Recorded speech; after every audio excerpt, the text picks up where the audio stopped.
Simple as that. Sometimes, a lot of times, it feels like it's easier to live in fear. Most people are driven by their fears. Maybe we're all driven by fear. I'm driven by the fear of being a coward. My whole entire life is me being driven by the fear of being a coward. At the top of my value system is courage. Not money, not material success. The number one thing I'm chasing is courage. That's it. Everything else, second, third, fourth. That's why I'm the way I am. That's why people don't understand me a lot of times. Because they be like, why ain't you chasing this? Why ain't you chasing that? That's what everybody else is doing. But in my mind, I'm like, no, that's not what I believe is the highest form of currency. I believe the highest form of currency is the intangible things. It's the spirit. It's the spirit. Courage is the game, man. Everything you want is on the other side of fear. It's easier said than done, but is it really? Is it really that hard to live courageously? It's a discipline, it's a practice. You get better at it the more you do it, the more you challenge yourself. But it's like, you know what? We want to live in fear. People are comfortable with that. People are comfortable in their comfort zones. People are comfortable with living in fear. I've never been comfortable with living in fear. I don't like that. I'm so uncomfortable with living in fear that anytime I feel fear, which I do every day because I'm a human being, I meditate on it. I reflect on it. I have a list in my phone written down what I was afraid of today. Now, I'm not saying I'm Mr. Hotshot, I'm better than everybody, but who does that? I know a lot of people don't do that. That's how serious I am about it. I'll sit there and I'll write down, what was I afraid of today? Oh, there was an opportunity where I could have said this, but I reserved to say this because for some reason I didn't want to, say something that maybe sounded a little different than most people. Like somebody asked me today, what are your hobbies? Because he was talking about his hobbies. His hobbies were, he said he liked to build glass aquariums for fish, like fish tanks. That's his thing. He likes to build things. And that's cool, that's dope. And then he asked me, what is your hobby? The first thing that came to my mind was my hobby is I like to help people. That's what I wanted to say. I like to live in accordance to my purpose and help people. But then I had a thought that popped in my mind that said, oh, that's weird, don't say that. Find something that's more mainstream and more acceptable, like drawing or playing the guitar, which are things that I like to do. But the real true thing is that I had that thought of I like to help people. I want to help people. My hobby is empowering other people. That's what really gets me going. But I chose not to in that split second. And maybe the old me or most people, they would probably just go about their day. Like, well, yeah, whatever. But I was like, I got off the train where I was talking to the guy and I kept walking and I was like, dude, I kept thinking about it. I was like, no, next time someone asks me what I like to do, I'm saying I like to help people confidently. Like, that's what I'm going to do. I'm not going to hold back. I'm saying that. You know what I'm saying? And I wrote it down. I have these things. I write it down every day. And I feel like, this is what I feel like. It's the quote, a coward dies 1,000 deaths, a soldier dies but once. I fucking believe that. And I feel like if you say that every day, you really start to embody that shit. Fear is like death by 1,000 paper cuts. Or maybe it's not 1,000 paper cuts, but it's like you just get a paper cut every day, a little small one, small one, a small one, a small one, a small one, a small one. You know what I'm saying? And maybe you don't feel it that bad. You know, you get a small little paper cut, you get a small paper cut, you don't feel it.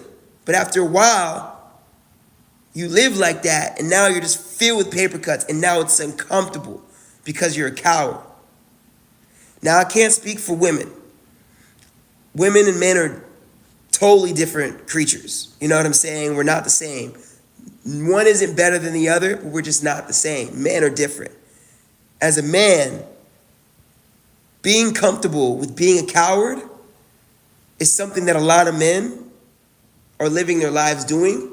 And it's easy to get by with that, but I believe and know in my heart that subconsciously the male brain feels that, and it doesn't work. It doesn't work with the mind, the male brain. It's a conflict of interest. So when a man becomes a coward, and that becomes the man's identity, the brain is almost like saying, yo, this isn't right, this isn't right, this isn't right.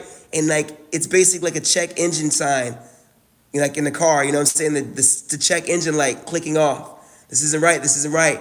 And I believe what happens is when a man becomes a coward, he suffers from severe mental health issues.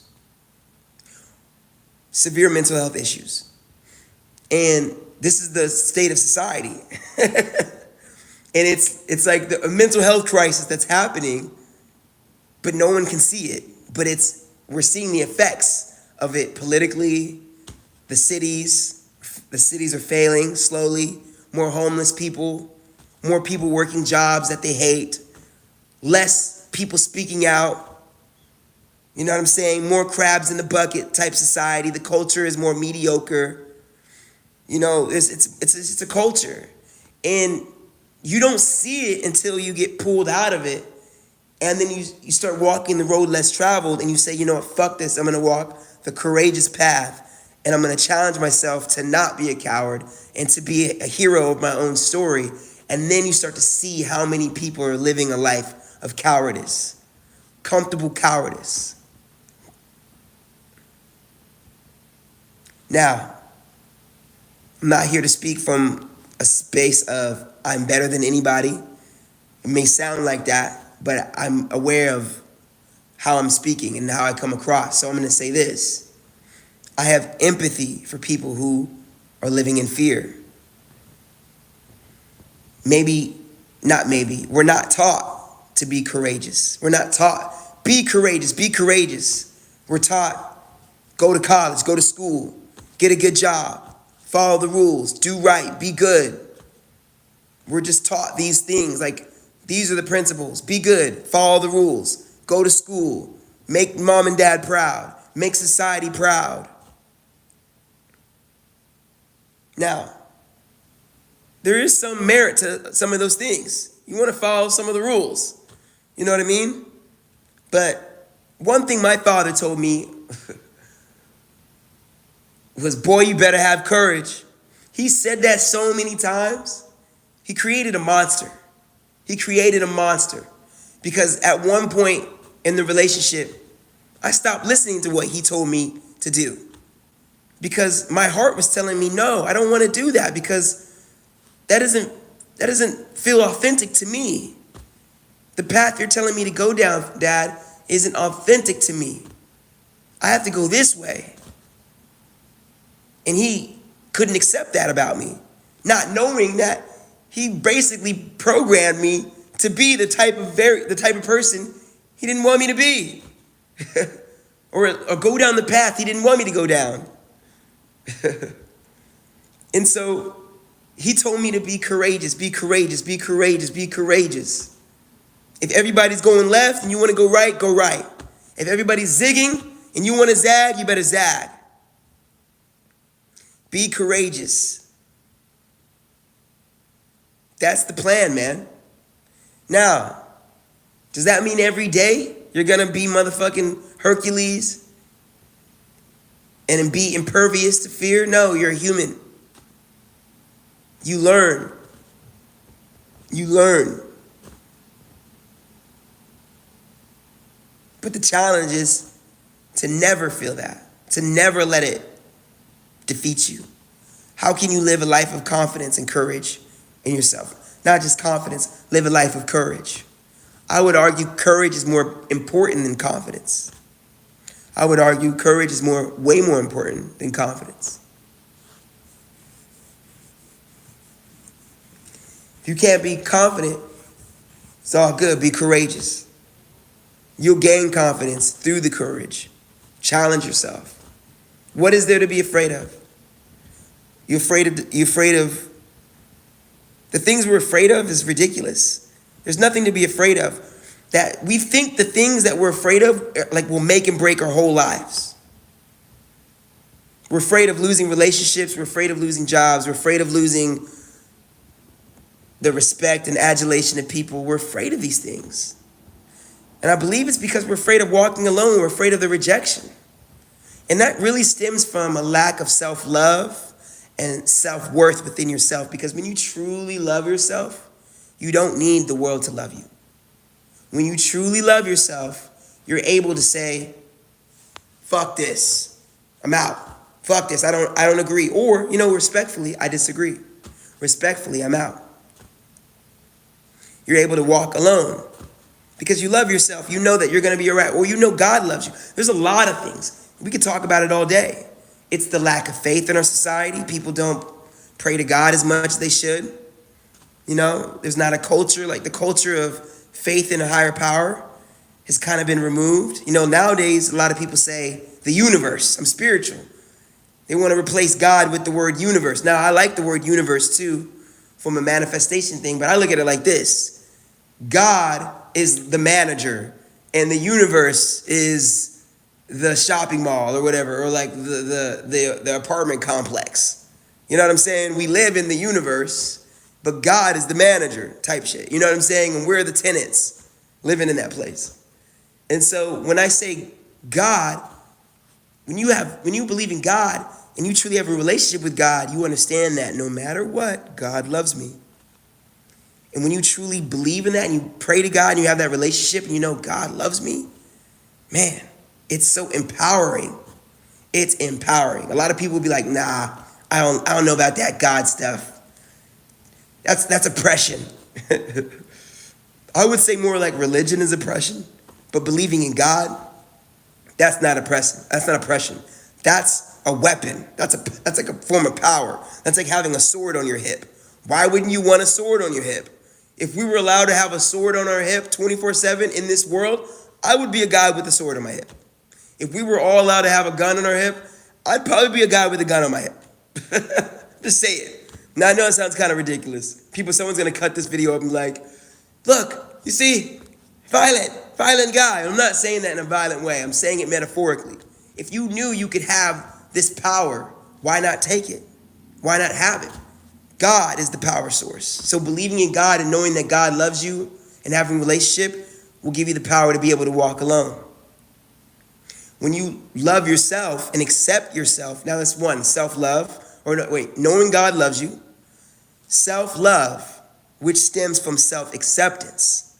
Self-acceptance is being able to look yourself in the mirror, no matter who you are, no matter where you are, no matter what you have, no matter the flaws that you embody, no matter the problems that you've got, and still saying, you know what, this is who I am. I accept myself. Yes, there's room for improvement, but this is who I am. This is what I got. This is how I'm living. This is the money that I got in my bank account. I accept who I am. Self-acceptance. When you accept yourself, you become whole and you become integrated. When you become integrated, both sides of you are now in accordance and in congruency. When you have the good side of you, okay, I said it like this. When you're congruent and you accept yourself, it's easy to accept the things about you that you love about yourself.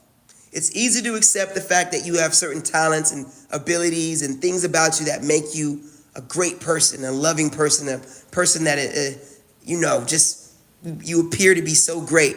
The things that you love about yourself, your strengths. But there's also our flaws, our weaknesses, the bad things that we think, the evil thoughts that pass through our mind throughout the day, the hatred that we think sometimes, the dirty thoughts. Sometimes we think nasty things that we feel like we shouldn't think. Maybe we sin, the sinful nature, the desire to want to sin, the things that we know are immoral that pass through our minds, or things that we've done in the past, things that we're ashamed of, the mistakes that we made.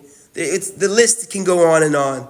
And when you really put a list together of all the things that you're ashamed of, you'll see what's really driving a lot of people and why so many people are so truly not integrated and complete with themselves, and they don't really accept themselves because they have this shadow and they have all these flaws that are in the shadow that they're not looking at. They're repressing it.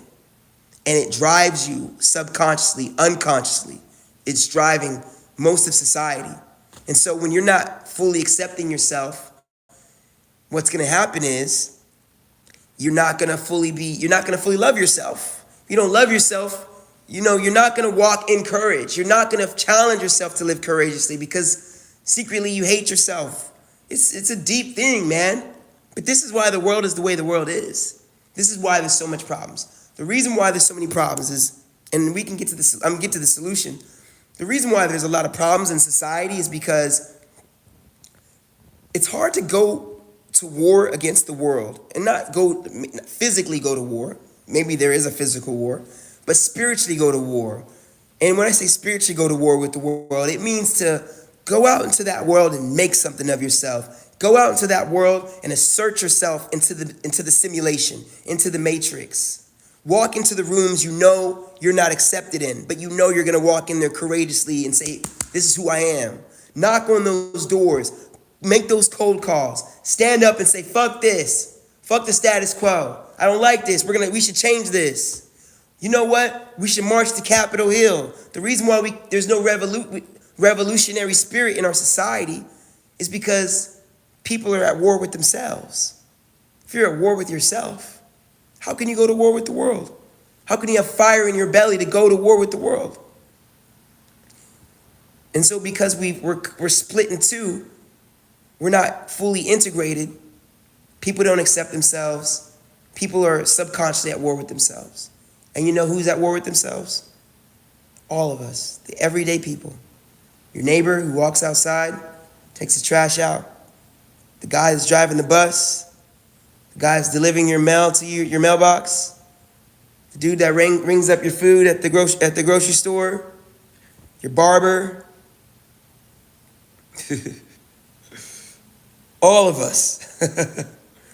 Not saying everybody, but I'm saying most of us. The silent battle that's going on within all of us. And when you don't accept yourself, what happens is you judge yourself. You cringe at yourself. There's a quote, I don't know who wrote the quote. I don't think Friedrich Nietzsche said it because the quote is, they use the word cringe, and that's more of like a new age word, cringe. Cringing at yourself, the word cringe. But the quote is this: don't destroy the part of you that cringes. No, excuse me, I said that backwards. Don't destroy the part of you that is cringe. Destroy the part of you that cringes. Don't destroy the part of you that is cringe. Destroy the part of you that cringes at yourself. When you destroy that part of you that's judging yourself and cringing at yourself, you're slow to cringe at the world. You're slow to judge the world. When you're constantly judging yourself and constantly unable to accept yourself, you're literally going to manifest that and project that into the world at other people. Judge everybody. Judge your neighbor. Judge the homeless man. Judge the guy who's working at the gas station, who you maybe look at and say, oh, that's a loser. You know what I mean? You're judging people. We judge people. It's because we're judging ourselves. We judge ourselves. And this is why there's so much oppression, there's so much division. It's because we're living in this world where we're divided within ourselves. How can we come together as people and love one another if we don't love ourselves? You know what I mean? It's like a parent that doesn't truly love themselves. How can somebody give something that they're not giving to themselves? How can you truly love your son, or your daughter, your children, if you don't fully love yourself. That's why I vowed to myself. I remember this was like a couple years ago. I was like, you know what? I'm not having children until I solve this fucking problem. Oh, like I was just so mad. Like I woke up one day and I was just like, dude, I fucking hate the fact that I hate myself. Like I woke up to it. I was just like, wait, why am I feeling like this? This isn't cool. Like I just I couldn't tolerate it anymore. It's like I just couldn't tolerate the fact that I cringed at myself. I couldn't tolerate the fact that I was being a coward. I couldn't tolerate it anymore. And I was like, dude, first and foremost, the coward thing, the self-hatred, the lack of self-hatred, or excuse me, the lack of self-love, the lack of self-acceptance, and the self-hatred for myself, I couldn't tolerate that anymore. And I got to a point where I was like, dude, I'm not gonna have children I'm not gonna bring children in the world if I'm not right with myself. Because I'm not gonna be able to fully maximize my potential as a parent if I'm fighting with myself, if I'm at war with myself. I'm not gonna be able to give my children the true unconditional love if I'm not giving unconditional love to myself. I can't do that. And that's why I just told myself, I was like, dude, I'm gonna go on this fucking journey, man. I'm gonna go on this journey and I'm gonna figure out how to love myself. And you know what's crazy is once I started to do that, bro, sis, whoever's watching, if a man or woman, I don't know who's watching, but I'm speaking to whoever's in here. The road got very lonely. The road got lonely. Before it got easy, it was difficult. And that's the harsh truth. Maybe I shouldn't say that because people don't want to hear that. They want to hear that it's going to be easy. But you know what? It was easier to go down the hard. It was easier to go down the hard path, the road less traveled, than stay where I was at in comfort. Like it was easier to do that. And I had to walk alone because you know what happened? I started standing up for myself. I started setting boundaries with people. I started saying, no, I'm not doing that. I stopped tolerating shit. I started saying, fuck this. No more of that. I don't like that poor mistreatment. You know what I'm saying? And the crazy thing was this. Everybody that I knew in my life started disappearing. I was literally alone. Everybody. I don't care who, family, friends, acquaintances, everybody gone. Everybody was gone.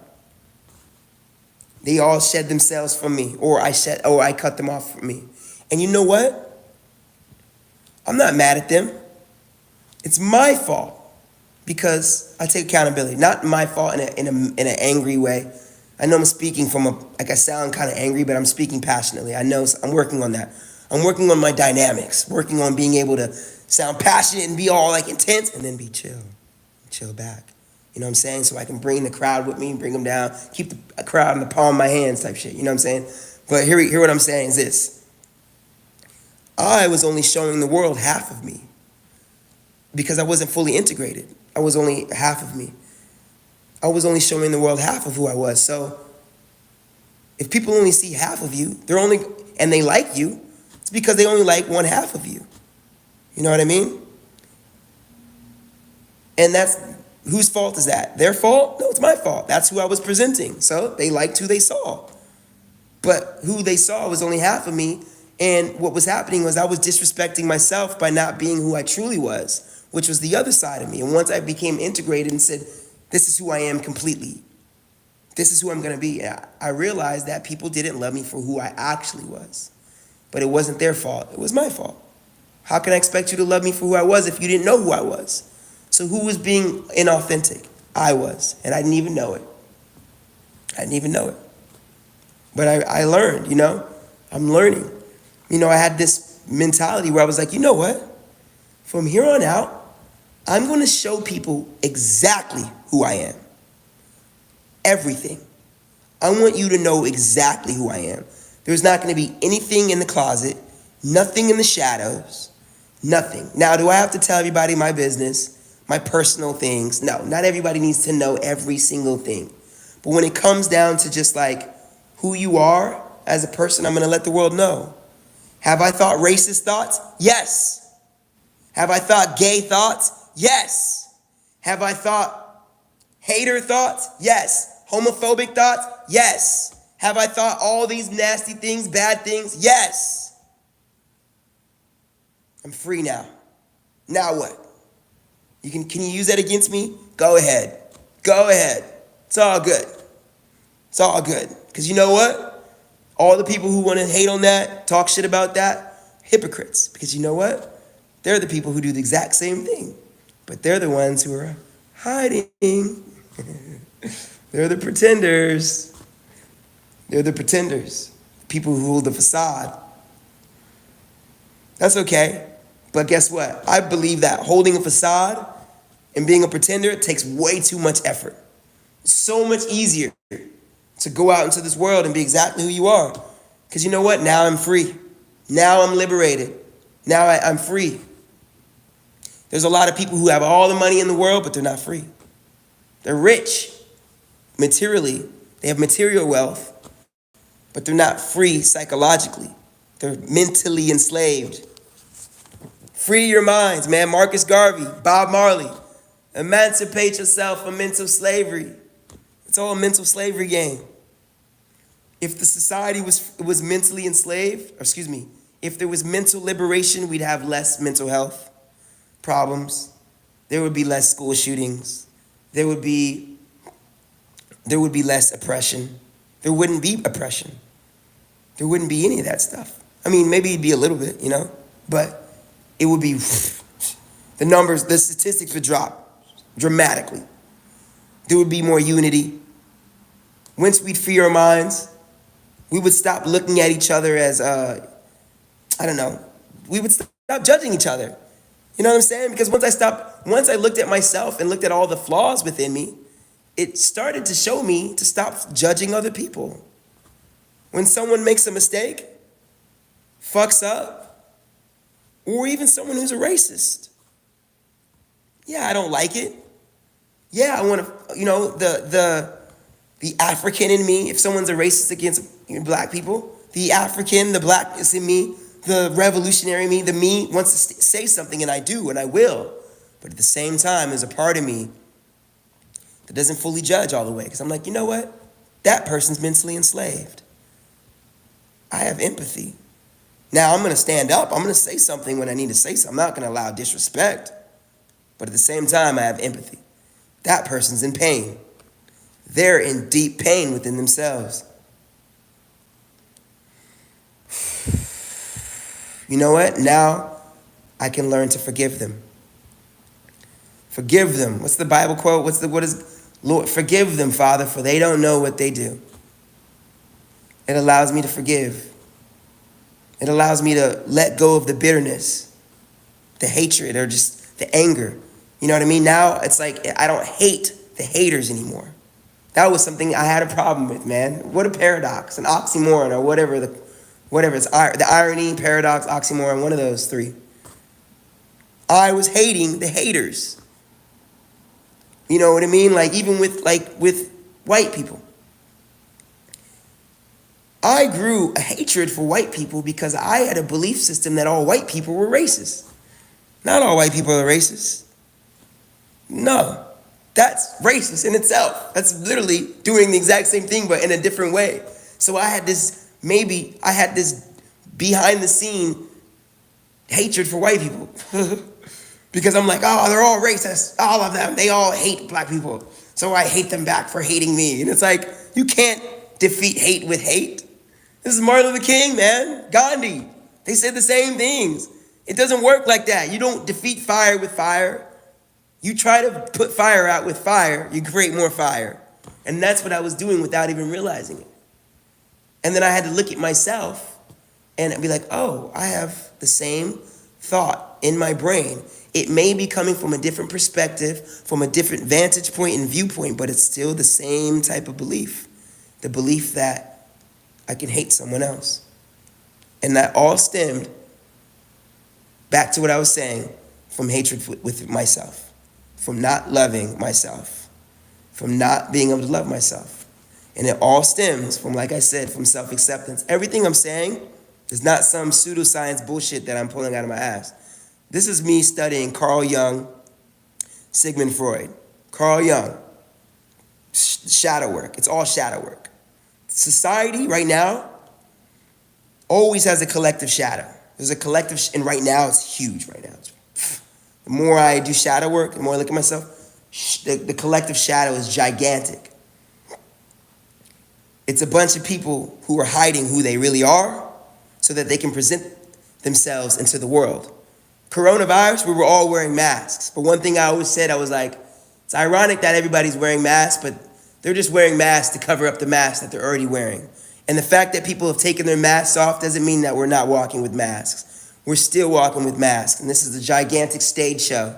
And everyone has a fucking mask on. You know what I'm saying? It's a fucking masquerade. And it's metaphorical. But there's a collective shadow right now permeating society. And this collective shadow, it's happened many times. It happened during Nazi Germany. There was a collective shadow that was happening. And that's why when you have a collective shadow, it's easy to judge and scapegoat people. You can control people when people are not integrated. I'm trying to get my words right because this could be a TED Talk one day. This may break the internet. And I can't say all this shit because if I say too much, I may say too much. But is it possible? Is there really such a place of going too far? Side note, Charlie Murphy. Charlie Murphy was like mad at Rick James. He's like, Rick James, bruh, you're going too far, man. Because he punched him in the face and he was doing cocaine. And Rick James was like, go too far. Is there really such a place? Is there really such a place? You know what I mean? It's like, is there really such a place of going too far? Maybe. I don't know. But what I'm trying to say is that there's a collective shadow right now in our society. Most people or society is hiding who they really are. And the reason why we're hiding who we are is because we've created a society of moralism. And I'm going to bring it back to race because this is kind of how I know how to talk about it. But I want to get better. I'm going to bring more topics to make the conversation more dynamic. And this is kind of where I realized. I was like, yo, think about this. They say that morals, okay, here's what it is.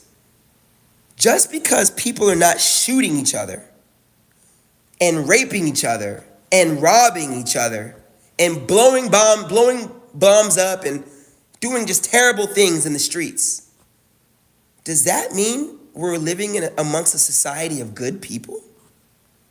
Seriously. Is my neighbor a good person just because he's not chopping up bodies and doing serial killer shit? What makes you a good person? And I thought about it and I was like, well, there's people in this world who are not doing any of those things only because there's a law that says they can't do it. And I thought about it and I was like, whoa, this is scary talk. Imagine if I think there's a movie called The Purge where they talked about this. I gotta watch it. I just know the premise. I've never really watched the full thing. I just know like clips and stuff like that. But I was like, yo, imagine if there was no laws that said you can't steal. There was no law that said you can't steal, you can't kill, you can't rape, you can't shoot people, you can't do anything. Now let's see, what would people do? Who would rape? Who would steal? Who would kill? Now that's scary. Now you'd find out who the good people are. People are only good because there's a law that says to be good. And that's when I realized. So basically what I was talking about is, are we really living in a society of good people? What makes somebody good? Is it the fact that they follow the law? Now, I'm not saying we shouldn't have laws, okay? First and foremost, you gotta have laws. Because shit would be really fucked if there wasn't laws, right? We need law and order. We need people to, follow laws. But just because people follow the laws doesn't mean they're a good person. And this is why a lot of people struggle with this. I'm gonna get this back to race. I'm gonna say it like this. I thought about it and I was like,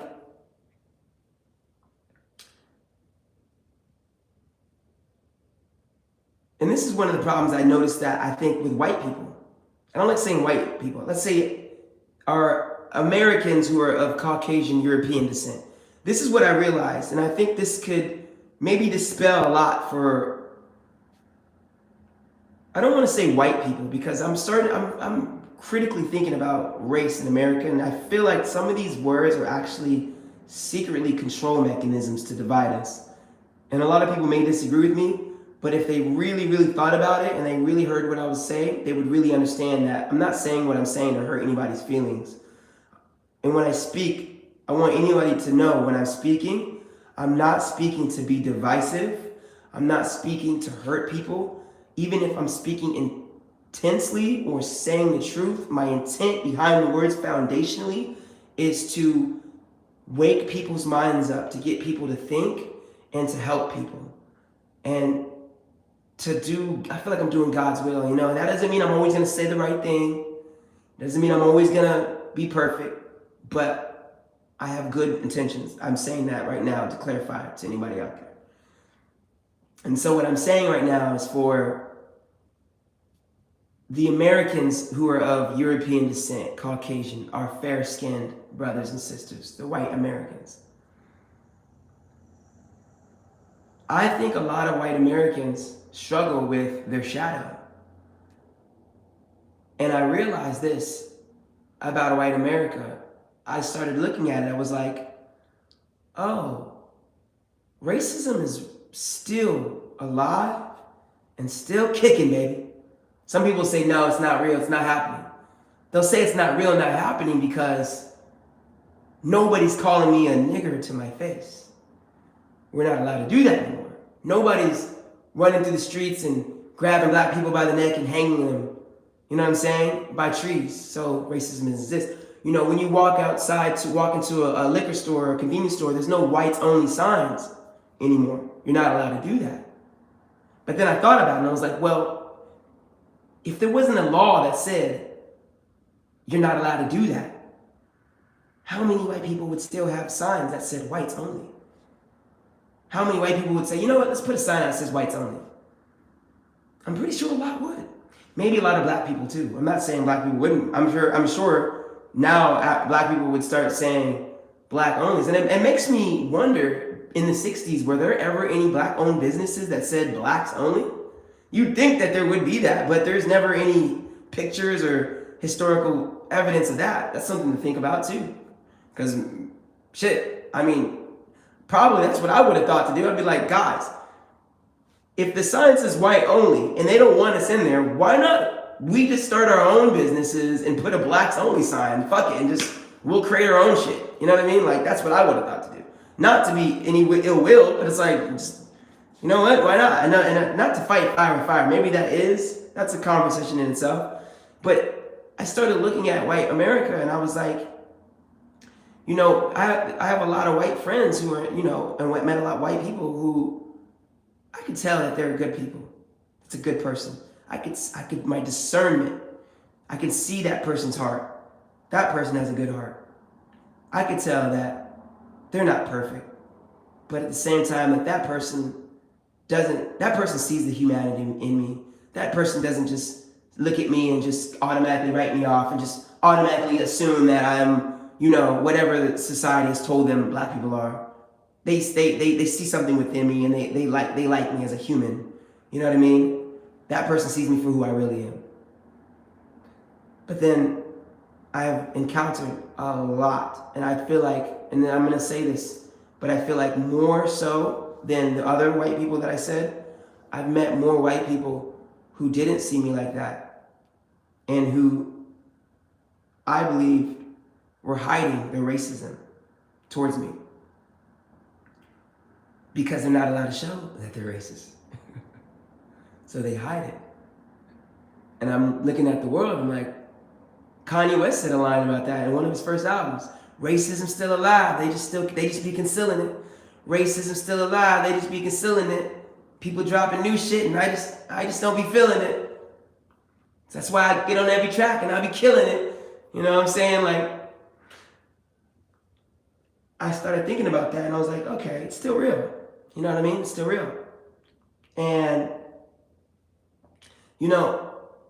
I'm not saying this to judge into like, look at you're a bad person. I'm just saying, stop lying. Stop lying. Stop pretending.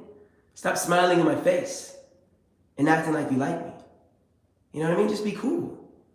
If you don't like me, don't fuck with me, don't act like you do. You know what I mean? Be who you are. Be 100. Be authentic. Be real. If everybody was real, there wouldn't be so many problems. But I guess it's difficult to be real because and this is why it's difficult for people to be real, is because I said this earlier in the video. It's difficult to be real because if you've lived your whole life and you've built an entire world around you, your wife, your kids, your business, your employer or your employees, your acquaintances, your neighbors, the people down at the pub, the country club, the bowling alley, wherever you like to hang out, social gatherings, and you've built an entire world being only half of you, not being fully authentic. It's hard to keep it real now. So what do? You got to keep the lie up. You got to keep the lie up. You got to keep the facade up. And this is actually a bigger conversation for America in general. And this is why America, I know, inevitably, I'm not saying it will fall in the degree of like buildings on fire and, just like pandemonium. I don't believe that will happen. I think that's a little hyperbolic. However, whatever system is in place, it's gonna fall. It's bound to. It's just bound to. So it's a house of cards. You know what I mean? It's a house made. It's you know what it is? It's a house built on sand and not built on rocks. This is in the Bible. Don't build your house, metaphorically, your world, your life, you on sand, because eventually the storm will come and it's gonna wash it off. It's gonna wash it down. You build your house on solid ground, on the mountain, nothing can take it down. Meaning is in strong foundations. Our society was built on not strong foundations. It was built on a lot of lies. It was built on a lot of oppression. It was built on a lot of just treachery. A lot of that was built on that. It was built on treachery. It's kind of fucked up. It just is what it is. And this is not me to guilt trip white people. A lot of people are still angry about slavery. I'm not angry about slavery anymore. I got over it. And you know how I got over it? I got over it through forgiveness. And before someone says, you're a coon, look at this Uncle Tom light-skinned motherfucker getting over slavery. You know what I mean? Like, no. This is me thinking logically, not emotionally. Logically, I looked at it and I was like, well, that's what everybody did back then. It was a dog-eat-dog world. Back in, it's still happening. But 200 years ago, 300 years ago, 400 years ago, 600 years ago, 700 years ago, the whole world was literally created through gangsterism. It was gangster shit. It was no, hey, I see you have a patch of land over there. I'd like to buy it from you. Sure, here's these gold rocks that I have. There was no like there wasn't that. Maybe some of that would happen. I trade my crops for your crops, but that's not how the world was back then. The world was built like this. There's land over there. There's beautiful women over there. There's resources. We want it. Let's go fucking take it. Kill all the men. Kill the firstborn son. Take the women. They're ours now. The land is ours. Those people over there, they're savages. They work for us now. We're not working. We're putting them to work. That's how it was for everybody, no matter what race you were. That's how they built the world. That's how the world was created. People don't want to know that this. If you read a history book, it's all over history. You don't get things by asking in the world back then. You take things. It was a taker's world, and that was morally okay. It was conquest. The world was built on conquest. It wasn't wrong. It wasn't seen as wrong. And the world is still built on conquest, but now it's civilized conquest. It's business deals. It's the guys in the corporations, doing shady shit to this corporation or doing things to put this business out of business and, doing things, or even there is warfare where they take somebody out, like how they did to the CEO of Cash App. The CEO of Cash App was murdered in front of his apartment building. He was killed, he was stabbed. And then 2 days later, there was a new Cash App business that popped up, like a new form. It was like, if you look it up, it's not front page news, but this is what happened. They took him out. The gangster shit. That's how the world was built. People don't think like this because we're not taught to think like this. We're taught to think that shit is, sunflowers and roses and cotton candy and love and peace and all that stuff. But that's just not how the world was created, man. Shit was fucked up. Back to what I was saying. The world was not built. America was not built on, love and unity and trust. It was built on, here's what it was really built on. Now, there were dreams. These people had dreams. Putting myself into the minds and the shoes of the Europeans. They were being oppressed by the British. So it's kind of crazy, right? It's like hurt people, right? They were oppressed. They fought for their freedom and they got their freedom. But then what did? They turned around and did it back. So they oppressed other people. But that's another conversation. But the world was built on, America was built on human trafficking and genocide and slavery.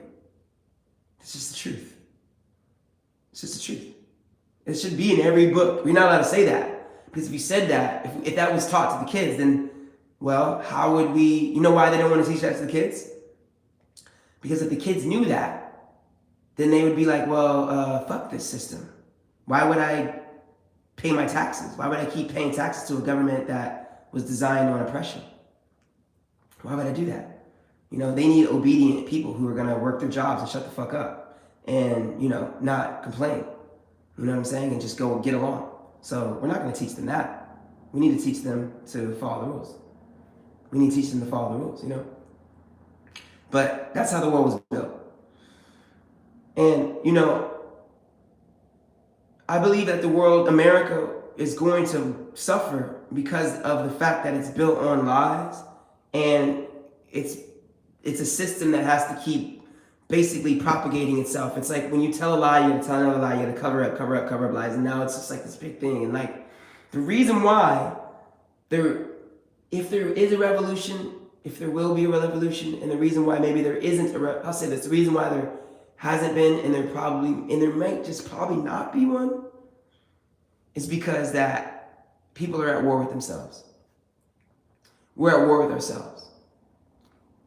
If you're at war with yourself, how can you go to war with the world? If you're not integrated with yourself, how are you going to go to war with the world? So ultimately, the message that I'm saying is that you have to go to war with yourself, and you have to start a revolution within yourself if you want to change yourself. To change anything, it has to be a revolution. And so you have to revolutionize yourself. I just went on a huge tangent about the world.